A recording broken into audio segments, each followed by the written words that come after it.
दर्शक बंधु आज अर्थात जून 1 तारिख बदलवाक जाऊँगी सबू बड़ बड़ नियम जो सब बड़ बड़ नियम बदलिले साधारण लोकंर पकेट उपर सीधा सड़क भाव में प्रभाव पकड़ तेबे प्रति मास आरंभ में किसी ना किसी नियम में परिवर्तन सरकार आनी था। तेबे केंद्र सरकार तरफ यही सब नियम में परिवर्तन कर तेबे जो नियम गुड़ाक परिवर्तन होती आपण मानक जाना निहाती आवश्यक। एमितिकी आपणमानकर यूपीआई ट्रांजैक्शन ठारू मागणा आधार सेवा पर्यंत आपणमानकर सबुकिछि नियम बर्तमान परिवर्तन होगा जाउछि। तेबे एही सब नियम परिवर्तन हेले आपणमानक पॉकेट रु अधिक टंका बर्तमान जीवो। तेबे बर्तमान जो मागणा आधार सुविधा आपण माने पाउथले ताहा आउ जून 14 पर ठारू आपण माने आउ मागणा आधार सुविधा पाई परिबे नाही। एमितिकी आपण माने पूर्वरु जो बारंबार मन इच्छा बालांस इनक्वारी करि पारथले तेबे आ मन इच्छा आपण माने बालांस इनक्वारी करि परिबे नाही। तापरे मध्ये सरकार बर्तमान चार्जेस लगेचंती। सेमिति कि आपण माने आगरु जेमिति ईपीएफ टंका एटीएम रु उठै पार नथले बर्तमान ईपीएफ टंका आपण माने एटीएम रु उठै पारिबे। सेमिति आपण मानकर एलपीजी सिलिंडर दर मध्ये आपण मानकर सरकार वृद्धि करचंती।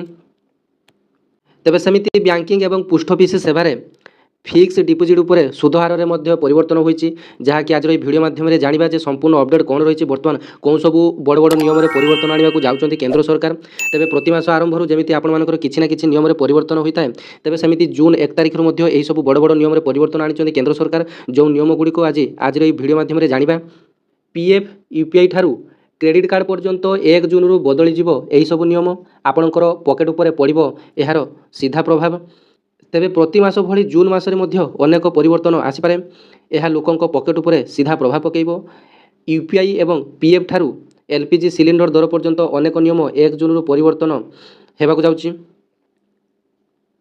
एही परिवर्तन किछि सुविधा मान मध्य बढ़िबो। सेहीपरि किछि मामलारे आपण मानकु अतिरिक्त शुल्क मध्य भरिबाकु पड़िबो। आसंतु जानिबा जे कौन सब नियम रे बर्तन चेंजेस होईछि। देखंतु आपण मानक पई ईपीएफओ 3.0 आसीछि जे ही ईपीएफओ रो नुआ एवं एडवांस वर्जन ईपीएफओ 3.0 जून मासरे लॉन्च होबार अछि। एहा परे पीएफ क्लेम करबा आपण मानकर खूब सहज होई जिवो। भविष्य रे आपण एटीएम एवं यूपीआई जरिया रे मध्य निजर पीएफ खातारू आपण माने निजर ईपीएफ टंका मध्य बाहर करि परिबे। एही परिवर्तन देश रे 9 कोटी रु अधिक पीएफ खाताधारी को सीधा सड़क लाभ मिलिबो। तबे देखंतु प्रथम खुशी जहा कि ईपीएफ टंका आपण माने वर्तमान मोबाइल रो यूपीआई ट्रांजैक्शन मध्य उठी पारिबे नचेत आपण माने बैंक रे एटीएम माध्यम रे ईपीएफ टंका वर्तमान उठी पारिबे जोटा कि पूर्वरु कोनोसी सुविधा नथिला। तापर देखंतु यूपीआई पेमेंट उपरे बड़ नियम आसीची। एनपीसीआई यूपीआई को नहीं एक नुआ नियम लागू करिछि। एही अनुसार यूपीआई पेमेंट करबा समय रे यूजर्स को वर्तमान अल्टीमेट बेनिफिशियरी अर्थात असली प्राप्तकर्ता बैंकिंग नेम देखाइबो। क्यूआर कोड बा एडिट करा जायतिबा नाम परिवर्तन देखाइबो नाही। पूर्वरु आपण मानकर कई मध्य निक नेम मध्य रखी दूसरे कि बर्तमान से सब आपंकर आउ कि शो कर ना। आपर ओरिजिनल नाम जहाँ आपर टाइटल सहित से नाम आपण शो कर जहाँद्वारा आपर टंका कारबार आपर सुविधाजनक हो पार। यही नियम 30 जून पर्यंत समस्त यूपीआई एप्स रे लागू करने को पड़ो। तापर क्रेडिट कार्ड सहित जड़ित केतक नुआ नियम जून 1 तारिख क्रेडिट कार्ड व्यवहारी किसी नियम में परिवर्तन होगा जाउछि। आपण Kotak Mahindra bank credit card व्यवहार करुँच जदि तेबे आपणकर ऑटो डेबिट कारबार विफल हुए तेबे बैंक एबे 2% बाउंस चार्जेस नब। तेबे जो मानकर कोटक बैंक रे जदि आपण मानकर क्रेडिट कार्ड अछि तेबे आपण मानक पई एई नुआ नियमटी आपण माने जानि रखिबा उचित। यह सर्वनिम्न 450 टंका और सर्वाधिक 5000 टंका हो पारे। यह व्यतीत बैंक वेबसाइट अनुसार अधिकांश बैंक क्रेडिट कार्ड रे मासिक फाइनेंस चार्जेस मध्य जून 1 तारिख वृद्धि पाई पारे। तेबे एफडी उपरे सुध हार जून मासरे बैंक गुड़िक एफडी एवं ऋणर सुध हार परिवर्तन करिपारंती कारण रिजर्व बैंक रेपो हार ह्रास करिछि। एथिरे आहुरी ह्रास आशंका करा जाउछि। उदाहरण स्वरूप सूर्योदय स्मॉल फाइनेंस बैंक 5 वर्षर एफडी उपरे 8.6 रु 8% को ह्रास करिछि। अन्यान्य बैंक गुड़िक मध्य समान पदक्षेप नहीं पारंती। तेबे जो माने भी कोनोसी फिक्स डिपोजिट करिया पई चाहुचंती तेबे आपण माने पोस्ट ऑफिस रे फिक्स डिपोजिट मारि पारिबे। पोस्ट ऑफिस रे आपण मानकर 5-6 प्रकार फिक्स डिपोजिट रहिछि। जेमिति कि आपण मानकर किसान विकास पत्र 9 वर्ष 7 मास रे आपण मानकर टंका डबल हेजिवो। तापर आपण माने नेशनल सेविंग सर्टिफिकेट गुटे जानिथिबे एनएससी सर्टिफिकेट आपण माने एनएससी सर्टिफिकेट मध्य खोली पारिबे। सेथिरे मध्य 7.8 समथिंग आपण मानकर इंटरेस्ट रेट रछि सेथिरे मध्य आपण माने खोली पारिबे।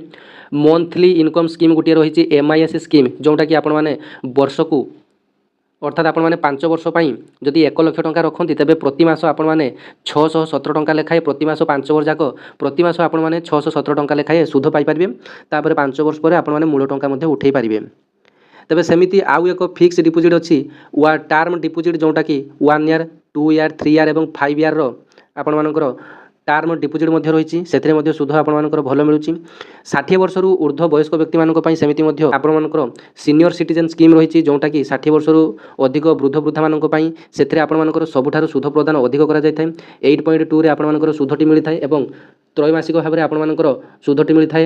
ଯେମିତିକି ଆପଣମାନେ 1 ଲକ୍ଷ ଟଙ୍କା ଯଦି ରଖନ୍ତି କୌଣସି ବୃଦ୍ଧ ପିତାମାତାଙ୍କ ନାମରେ, ତେବେ 3 ମାସକୁ ଆପଣମାନଙ୍କୁ ସୁଧଟି ମିଳିଯିବ 2065 ଟଙ୍କା ଆପଣମାନଙ୍କୁ 3 ମାସକୁ ସୁଧଟି ମିଳିଯିବ। ତେବେ ପୃଷ୍ଠ ଅଫିସରେ ଆହୁରି ଆପଣମାନଙ୍କ ପାଇଁ ଦମଦାର ସ୍କିମ୍ ମଧ୍ୟ ଭଲ ଭଲ ସ୍କିମ୍ ମଧ୍ୟ ରହିଛି। ଏବେ ଆସନ୍ତୁ ଆଉ ଗୋଟିଏ ନିୟମ ଉପରେ ଆଲୋଚନା କରିବା। ତେବେ ଏଲ୍ପିଜି ସିଲିଣ୍ଡର ମୂଲ୍ୟରେ ସାମାନ୍ୟ ପରିବର୍ତ୍ତନ। ଏଲ୍ପିଜି ସିଲିଣ୍ଡର ମୂଲ୍ୟ ପ୍ରତି ମାସରେ ପ୍ରଥମ ତାରିଖରେ ପରିବର୍ତ୍ତନ ହୁଏ। ଜୁନ୍ ମାସର ପ୍ରଥମ ତାରିଖରେ ଏହାର ପରିବର୍ତ୍ତନ ହେବାର ସମ୍ଭାବନା ମଧ୍ୟ ରହିଛି। ତେବେ ଆଜି ମଧ୍ୟ ଏହାର ଏହି ଏଲ୍ପିଜି ଯେଉଁଟାକି ଆପଣମାନଙ୍କର କମର୍ସିଆଲ ୟୁଜ୍ କରୁଛନ୍ତି, ତେବେ ତାହାର ଦରରେ ଆପଣମାନଙ୍କର 29 ଟଙ୍କା ବୃଦ୍ଧି ପାଇଛି। ତେବେ ଦେଖନ୍ତୁ ଶେଷ ବଡ଼ ନିୟମଟି ଆପଣମାନଙ୍କୁ ଜାଣିବା ପାଇଁ ପଡ଼ିବ। ତେବେ ଦେଖନ୍ତୁ ଆଧାର କାର୍ଡ଼ ସମ୍ବନ୍ଧୀୟ ଏହି ନିୟମଟିରେ ବଡ଼ ପରିବର୍ତ୍ତନ ଆଣିଛନ୍ତି କେନ୍ଦ୍ର ସରକାର, ଯାହାକି ଆଧାର କାର୍ଡ଼ ସହିତ ଏକ ଗୁରୁତ୍ୱପୂର୍ଣ୍ଣ ପରିବର୍ତ୍ତନ ଜୁନ୍ ମାସରୁ କାର୍ଯ୍ୟକାରୀ ହେବ। ତେବେ ଜୁନ୍ ମାସର ଅଧାରୁ ଏହି ସେବା ଆପଣମାନଙ୍କର ମାଗଣା ବନ୍ଦ ହୋଇଯିବ। UIDAI ଆଧାର ବ୍ୟବହାରକାରୀଙ୍କୁ ମାଗଣାରେ ଆଧାର କାର୍ଡ଼ ଅପଡ଼େଟ୍ର ସୁବିଧା ଦେଇଥିଲା, ଯାହାର ଶେଷ ତାରିଖ ହେଉଛି ଜୁନ୍ 14। ଯଦି ଆପଣ ଏହି ଶେଷ ତାରିଖ ସୁଦ୍ଧା ମାଗଣାରେ ଆପଣମାନଙ୍କର ଆଧାର ଅପଡ଼େଟ୍ କରିପାରିବେ ନାହିଁ, ତେବେ ଏହାପରେ ଆପଣମାନଙ୍କୁ ସମାନ କାମ ପାଇଁ 50 ଟଙ୍କାରୁ ଅଧିକ ଶୁଳ୍କ ଦେବା ପାଇଁ ପଡ଼ିବ। ତେବେ ଏସବୁ ନିୟମରେ ଆପଣମାନଙ୍କର ପରିବର୍ତ୍ତନ ଆଣିଛନ୍ତି କେନ୍ଦ୍ର ସରକାର। ତେବେ ଏହିସବୁ ପରିବର୍ତ୍ତନ ନିୟମ ଗୁଡ଼ିକ ଆପଣମାନଙ୍କୁ ଜାଣିଲେ, ତେବେ ଏଣିକି ଆପଣମାନେ ବାରମ୍ବାର ବାଲାନ୍ସ ଚେକ୍ ମଧ୍ୟ ଆପଣମାନେ କରିପାରିବେ ନାହିଁ। ବାରମ୍ବାର ବାଲାନ୍ସ ଚେକ୍ କଲେ ମଧ୍ୟ ଆପଣମାନଙ୍କର ଟଙ୍କା କାଟିବ ଏଣିକି ଆପଣମାନଙ୍କର। ତେବେ ଏସବୁ ନିୟମ ଗୁଡ଼ାକରେ ପରିବର୍ତ୍ତନ ଆଣିଛନ୍ତି କେନ୍ଦ୍ର ସରକାର।